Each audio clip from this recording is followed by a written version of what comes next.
تبدا تشوف الامور في شيء حصل في ده، بدا الجمهور يطلع، فالحكم بعد ما عرف هذه اعتقد انه اشر حق العلاج طبعا يطلع برا الملعب. حتى هو طالع خالد بصق على الجمهور، يعني هو طالع من الملعب بصق على الجمهور، وهذا تصرف ايضا يعني مهما كان ما كان.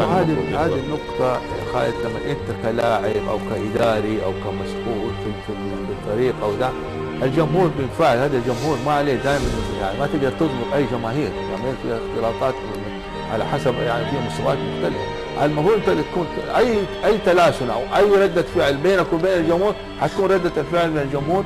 يعني شو المشكلة؟ شو اللي صاير معاكم؟ ليه ما داخلين الملعب الآن؟ والله المشكلة يقولوا علشان يقولوا مكبرات الصوت، يقولوا علشان وفاة الشيخ، واحنا جالسين نسمع مشغلين أغاني وأنت موجود وداخلين بسماعات وحلول. لما جيناهم الحين يقولون معاملة بالمثل، لما جيناهم الحين يقولون معاملة بالمثل، لما جيناهم الحين يقولون معاملة بالمثل.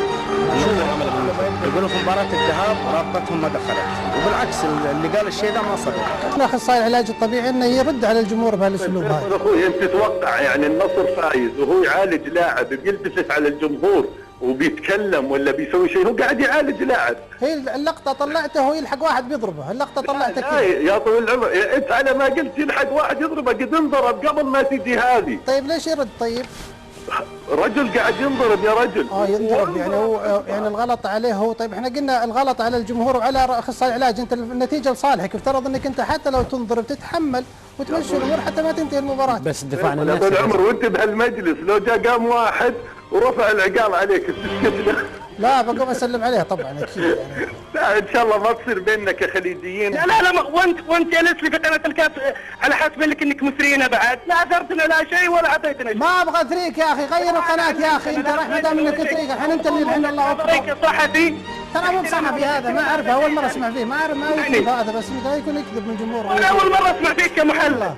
لا صحفي والله ما اعرفه يا شيخ. جاسم في جولة الرياض.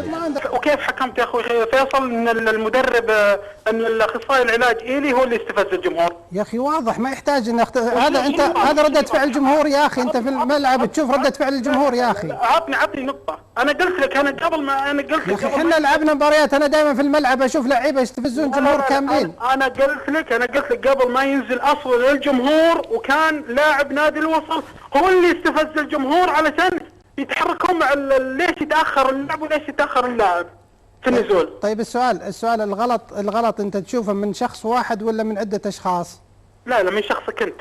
مني انا؟ ايه. وش اخطيت فيه؟ انك تقول ان الاخصائي العلاج هو اللي يستفز لا الاخصائي العلاج ما شاء الله عليه اخلاق، حتى لما طلع من الملعب سلم عليهم قال انا اسف، ما تسوى ولا شيء ولا حركه خارجه عن الادب ولا عن الاخلاق.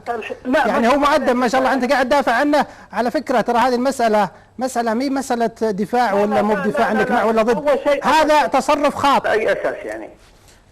اختارهم على ثقافتهم وزنهم وعلو كعبهم في عالم التحليل الرياضي، يعني رصيدهم كبير، انجازاتهم كبيره. نعم، لا يعني لاعب سابق عنده اخلاق عاليه، واحد على الاقل يعني اعلامي متمكن، هذه انا واثق فيها. لكنك تختار واحد قليل ادب زي كذا. لا اسمح لي اقطع المكالمه.